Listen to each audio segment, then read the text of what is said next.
Some wars test courage. World War II tested everything else. Your boots, your skin, your sanity, and every stitch of fabric on your back. And in the middle of this global chaos, soldiers weren't just dodging bullets.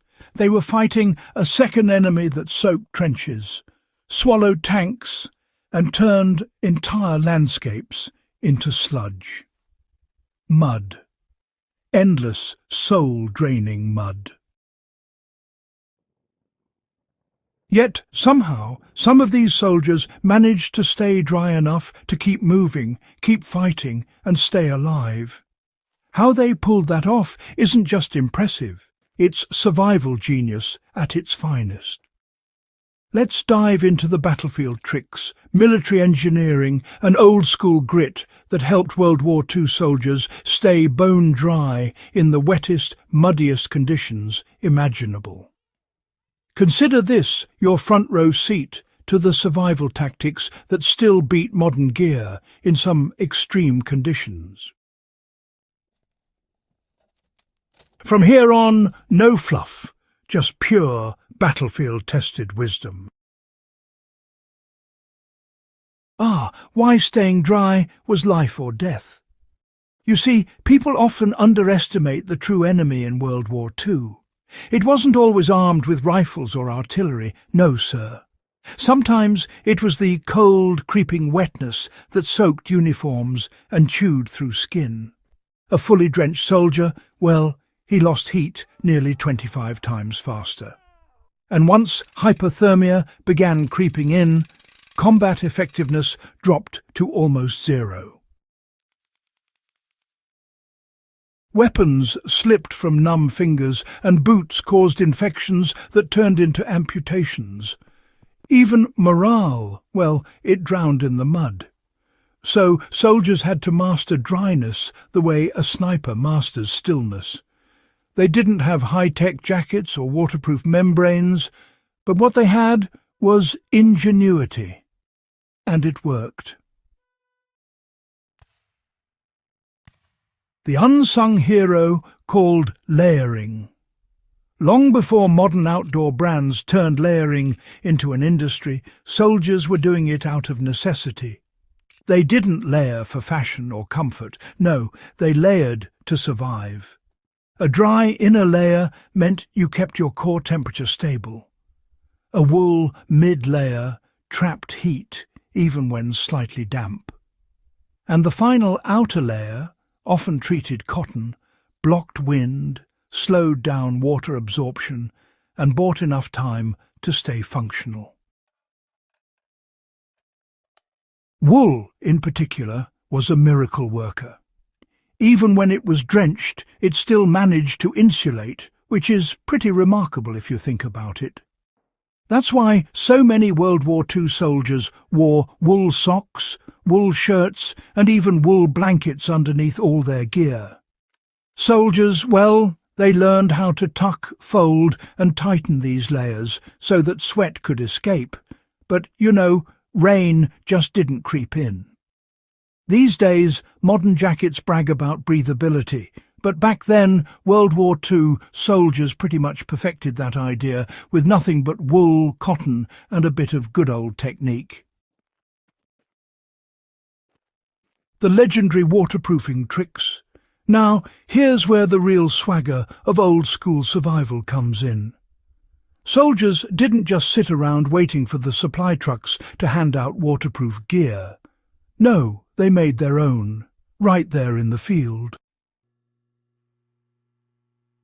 They rubbed candles and wax into fabric, just working it in with their hands. Boots got coated with whatever they had, grease, oil, even animal fat. Seams were sealed up tight with resin, and sometimes they went as far as melting paraffin directly onto their jackets. This wasn't pretty, not by a long shot. It wasn't clean either. But, well, it turned waterlogged uniforms into makeshift armour against the rain. Some even used a mixture of beeswax and linseed oil, a recipe that modern bushcrafters still swear by, to transform regular cloth into rain-resistant survival gear. Think about that. 1940s field tricks that outlasted entire armies and still beat some modern synthetics in harsh outdoor settings. When the war gave them mud, they gave the war chemistry. Boots that had to beat the earth itself. Boots were everything. A soldier could survive weeks of rain, but a single week with bad boots could take him out of action permanently. Trench foot was the silent assassin of the war, and soldiers had to keep their feet dry at all costs. They wore double layers of wool socks. They swapped them every chance they got. They stuffed dry grass or cloth into their boots when resources got scarce. They dried socks over fires, inside coats, and even under helmets while marching. And the boots themselves? They received constant field attention, waxing, greasing, and tightening. Soldiers treated their boots the way modern people treat their phones, never letting them out of sight, never letting them fail. The discipline around foot dryness was so intense that entire platoons practiced synchronized sock-changing routines, not glamorous, but survival rarely is. Before waterproof ponchos became standard military gear, soldiers had what were basically canvas sheets. But they turned those sheets into multi-purpose survival tools. They were rain capes, they were wind shields, they were ground covers to keep sleeping bags away from the wet earth. Some soldiers even rigged them as miniature tents. The smart ones folded the edges to create channels so water flowed off instead of pooling. The clever ones tied sticks to the ends to make makeshift hoods. In some units, a poncho wasn't just equipment, it was a lifeline. Modern ponchos are lighter, sure, but few can match the versatility of the rugged canvas sheets that soldiers shaped into whatever the moment demanded. Staying dry wasn't just about gear, it was strategy. Movement patterns changed in muddy terrain.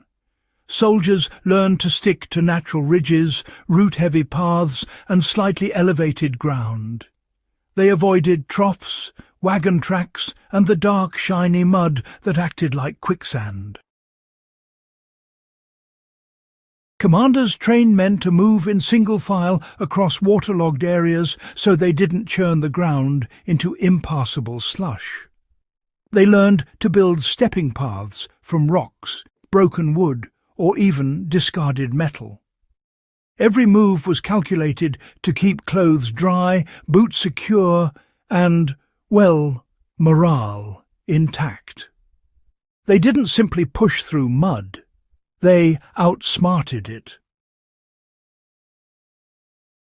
Here's something most people don't know. Drying clothes in war was an art form. Soldiers used everything: tank engines, canteens filled with hot water, heated stones wrapped in cloth, and trench candles burning under suspended socks. Some dried shirts by wearing them over their wool layers while marching. Their body heat acted like a dryer. In the winter campaigns, soldiers would build tiny heat reflectors using metal scraps to direct warmth toward wet gear. It wasn't fancy, but, it saved lives. Uniforms built for war, not fashion. While early war uniforms really struggled with water absorption, later designs improved dramatically. The British windproof smocks, American field jackets, and German reversible winter coats all became, classic examples of clever engineering. They used tight weaves that resisted moisture. They applied factory-level wax coatings, and they introduced layers that trapped heat but didn't turn into sweat prisons. These upgrades weren't random at all. They were built from hard-earned frontline experience. Every tweak told a story of a soldier who got soaked one time too many and needed something better. The mindset of a soldier who refuses to get wet. When you study survival history, you start to understand that World War II wasn't won by weapons alone. It was won by small decisions made in cold mornings, wet nights, and rain-drenched marches. The choice to keep boots dry. The discipline to wax your jacket. The instinct to move along ridges instead of trenches. These weren't military orders. They were survival culture. And that culture still beats modern gear because, honestly, it's built on mindset, not materials. Final thoughts. The world remembers the battles, the tanks and the heroes, but behind every victory was a soldier fighting the mud, crafting ways to stay dry and proving that survival isn't about what you carry. It's about what you know. If you learned something new today or want more survival secrets straight from the past, hit that subscribe button, share this video with someone who loves history, and join us as we keep the legacy of survival alive.